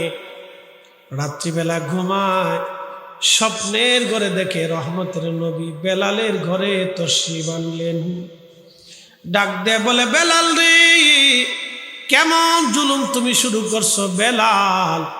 ও বেলাল, আমার সাথে কেমন জুলুম শুরু করছো? কতদিন হলো তুমি আমার জিয়ারতে আসো না রে বেলাল, আমি নবীর জিয়ারতে আয় রে বেলাল, আমি নবীর জিয়ারতে আয়। বেলালের মতো আশিক যদি আমরা হইতাম, বেলালের মতো আশিক যদি আমরা হইতাম, দুনিয়ায় নবীর দেখা পাইতাম, দুনিয়ায় নবীর দেখা পাইতাম। নবীজি স্বপ্ন দেখালেন, বেলাল কতদিন তুমি আমার জিয়ারতে আসো না বেলাল, এ কেমন জুলুম তুমি আমার সাথে শুরু করছো রে বেলাল। হযরত বেলাল সুবে সাদিক খাওয়ার পরে সিরিয়ার থেকে রওনা দিল, সুদূর মদিনা পানে তিনি চলে আসলেন। রাত্র গভীর, রওজা শরীফের কাঠের জালি মোবারকের সঙ্গে হেলান দিয়ে মাথাটা ঢুকাইয়া ঢুকাইয়া বেলাল কান্দে বলে, হুজুর গোলাম আসতে বলেছিলেন, গোলাম আপনার কদম মোবারকে হাজির।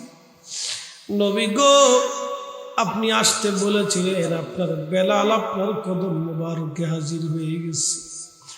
বুঝতে পারতেছেন কতটুকু প্রেমিক হলে নবীজি তাকে ডাকতে গেলেন স্বপ্নে, আসো বেলাল আয়।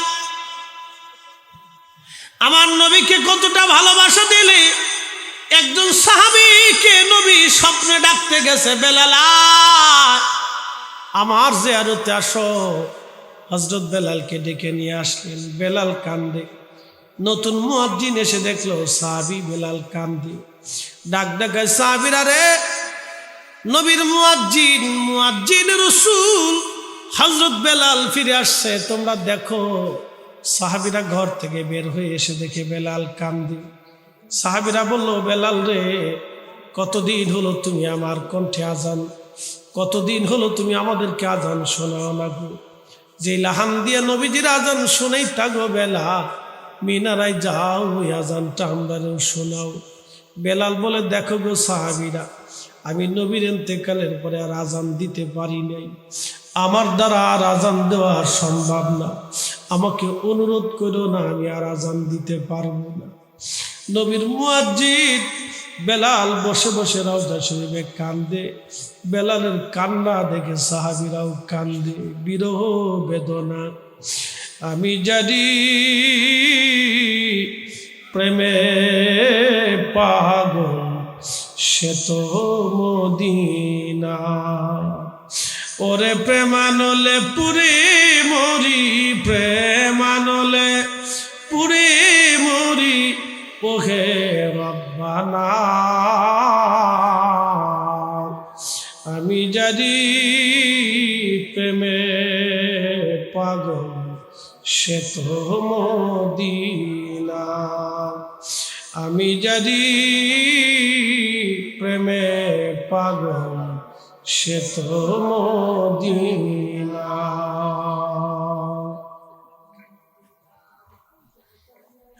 সাহাবীরা বলল, দেখো রে, আমাদের কথাই বেলাল হয়তো আজান দেব না, দেখো হাসান হুসেন আসেনি, তারা রসুলের দৌহিত্র, আশা করা যায় তাদের কথা বেলাল হয়তো ফেলাবে না। ইমাম হাসান হুসেন দুইজনকে ডেকে নিয়ে আসা হলো। দুইজন ছিলেন দেখতে নবীজির মতো দেখা যাইত, সুন্দর চেহারার অধিকারী। দুইজনকে ডেকে আনার পরে হযরত বেলাল রওজা শরীফ থেকে উঠে একবার ইমাম হাসানের বুকের মধ্যে মাথা ঠেকায় কান্দে, আবার ইমাম হুসেইনের বুকের মধ্যে মাথা ঠেকায় কান্দে। নবীর মুয়াজ্জিন ডাক দেখায়, হযরত হাসান ডাক দেখায়, নবীর মুয়াজ্জিন, নানার মুয়াজ্জিন গো, তুমি মিনারায় যাও, যে কণ্ঠ দিয়ে নানার আজান শোনাইতা, আমরাও আজানটা শুনতে চাই গো নানার মুয়াজ্জিন। কতদিন হলো তুমি সেই আজানটা শোনাও না, যাও গো যাও।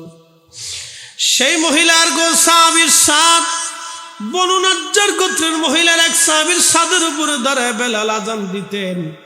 ওই ছাদের উপরে বেলাল দাঁড়ায় আজান শুরু করলেন। আল্লাহু আকবার, আল্লাহু আকবার, আল্লাহু আকবার,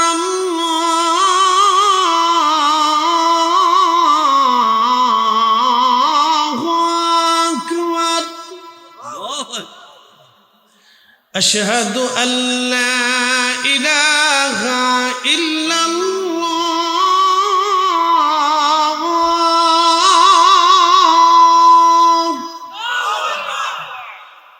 আশহাদু আল্লা ইলাহা ইল্লাল্লাহ।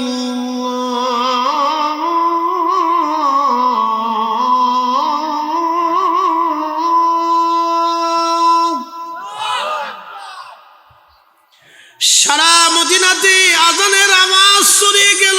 মদিনার রন্দে রন্দে আজানের আওয়াজ, এত সুমধুর কণ্ঠের আজান পৃথিবীতে আর কেউ কোনোদিন দিতে পারবে না।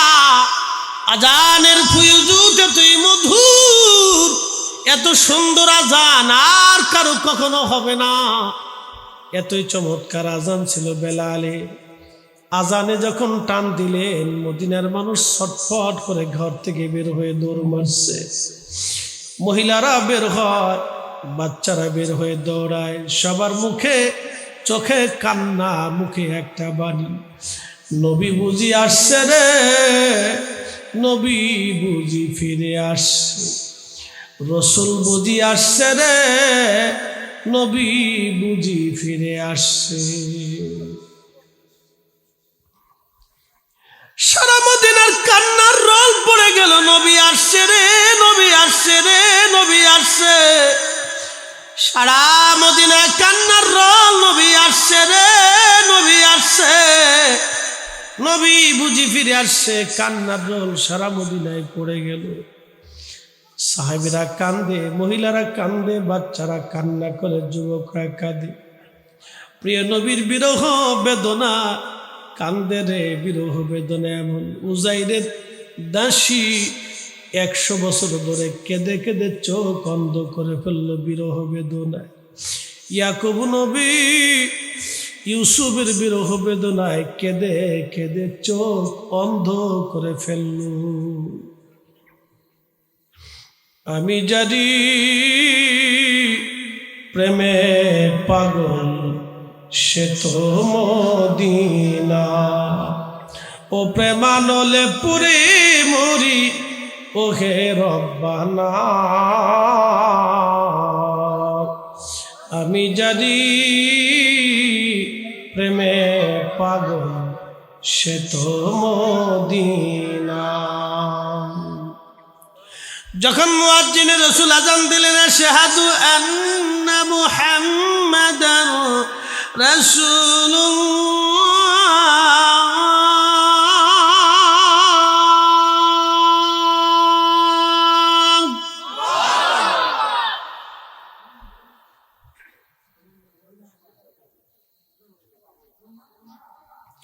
ঠিক তখনই মদিনার মাটিগুলি থর থর থর থর করে কেঁপে উঠল। মদিনার মাটি, ভূমিকম্প শুরু হয়ে গেল, থর থর করে মদিনার মাটি কাঁপে। নবীর মুয়াজ্জিন বেলাল অজ্ঞান হয়ে পড়ে গেলেন, বেহুশ। সাহাবীরা কান্না করে বসে পড়ল।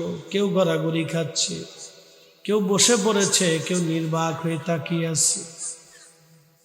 এমন কোন সাহাবী নাই মদিনায় সেদিন চোখের পানি ফেলে ফেলে না কেঁদেছিল। হযরত বেলাল বেহুশ হয়ে গেলেন। মদিনার মাটি পর্যন্ত থরথর করে কেঁপে উঠল। পৃথিবীতে কারো আজানে কোনোদিন মাটি কাঁপে নাই, কখনো কারো আজানে কখনো কোনোদিন মাটি কাঁপবে না। হযরত বেলালের আজানে সেই দিন দুনিয়ার মাটি কেঁপে উঠেছিল। আহা, হযরত বেলালকে হাসরের ময়দান আর একটা আজান আল্লাহ দিয়াবেন। ওই আজান শুনে হাসরবাসীরা চিৎকার মেরে মেরে কাঁদতে থাকবে। বেহেশতের ভিতরে বেলালকে দিয়ে আল্লাহ আজান দেওয়াবে।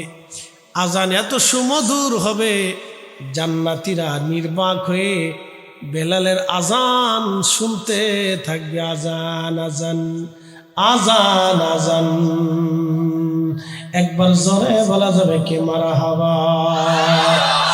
অমূল্যতুল্য এই প্রেম কয়জনে বুঝে, ওরে ধনী মানি পাই না যারে, ওরে ধনী মানি পাই না যারে, পায়া সে কানে।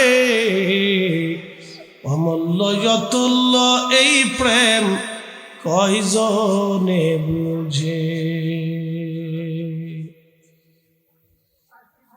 হযরত উযাইর বললেন, দাসী তুমি কি আমাকে চিনো নাই? বলে না, আমি তো অন্ধ, কি করে তোমাকে চিনবো? তুমি যদি উযাইর হও, আমার উযাইর তো আল্লাহর নবী ছিলেন, মুস্তাজাবাতুদ দাওয়া।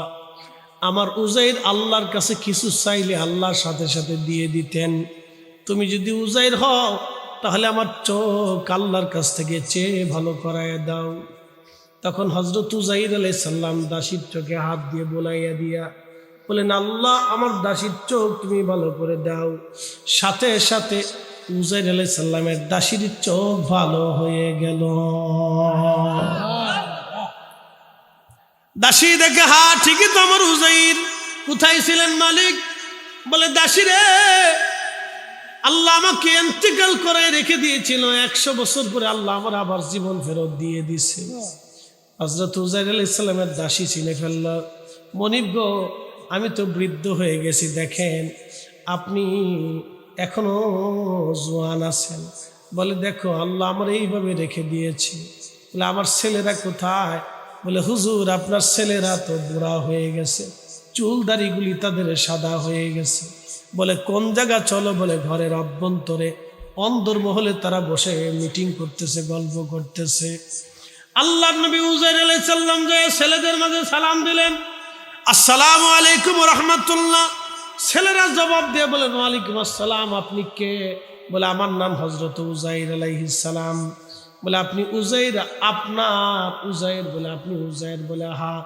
ও ছেলেরা, আপনারা আমার ছেলে আর আমি আপনার বাবা। বাবার চুল এখনো কাঁচা, ছেলেদের চুল হয়ে গেছে পাকা। একসাথে দেখুন, আল্লাহ। ছেলেরা আপনি আব্বা কেমন? আপনার আব্বা 100 বছর আগে মরে গেছে। আপনি আমাদের বাবা কেমন হন? আমাদের বাবা মরে গেছে, উযাইর আলাইহিস সালাম মরে গেছে। আপনি উযাইর না, মিথ্যা বলতেছে। তো উযাইর আলাইহিস সালামকে, না রে বেটারা, আমি তোমাদের আব্বা উযাইর আলাইহিস সালাম। আল্লাহ আমাকে 100 বছর ঘুম পাড়ায় রাখছিলেন, ইন্তেকাল করায় রাখছিলেন, আবার আল্লাহ আমাকে জিন্দা বানাইছেন, তোমাদের মাঝে পাঠাইছেন। ওই দেখো আমার গাধা নিয়ে আসছি। বিশ্বাস না করলে আমার দাসীর কাছে দেখো, তার চোখ ভালো করে হয়ে গেছে, আল্লাহ তার চোখ ভালো করে দিছে। দাসীকা, হ্যাঁ এটাই তোমাদের বাবা উযাইর, তিনি মুস্তাজাবাতুদ দাওয়া, যা দোয়া করেন তা কবুল হয়। আল্লাহ আমার চোখ অন্ধ করে দিয়েছিলেন, দেখো তার দোয়ায় আমার চোখ ভালো হয়ে গেছে। কে ছেলেরা? উনি তোমাদের আব্বা। বলে, না, আমাদের আব্বা উযাইর আলাইহিস সালাম তাওরাতের হাফেজ ছিল। তাহলে আমার আব্বা যদি হয়ে থাকে, উনি যদি অরিজিনাল উযাইর আলাইহিস সালাম হয়, তাহলে বলেন তাওরাত কিতাব যেন মুখস্থ বলে দেয়। তখন উযাইর আলাইহিস সালাম এক বসাতে তাওরাত কিতাব মুখস্থ পাঠ করে শোনাই দিলেন। একসাথে বলবেন আল্লাহু আকবার। তখন ছেলেরা, হ্যাঁ আপনি আমাদের আব্বা। এটা উযাইর আলাইহিস সালামের জীবনী শোনাইলাম। এই কুদরতের মালিক কে? আল্লাহ। কিন্তু আমাদের কি আর দুনিয়াতে ফিরে আসার কোনো সুযোগ আছে? আল্লাহ রুখসত করে দিছে, আমাদের জন্য আর হবে না। আমরা ফিরে যাব কার কাছে? আল্লাহর কাছে ফিরে যাব, আমাদের আসার আর সুযোগ নাই।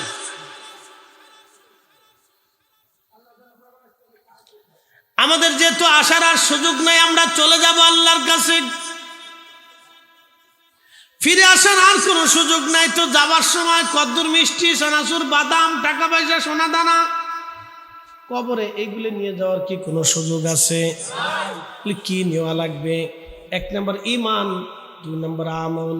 1 নম্বর ঈমান, 2 নম্বর আমল। ঈমান আমল, ঈমান আমল, ঈমান আমল, এই 2টা জিনিস ছাড়া কবরে গেলে কোনো লাভ হবে না। ঠিক কিনা?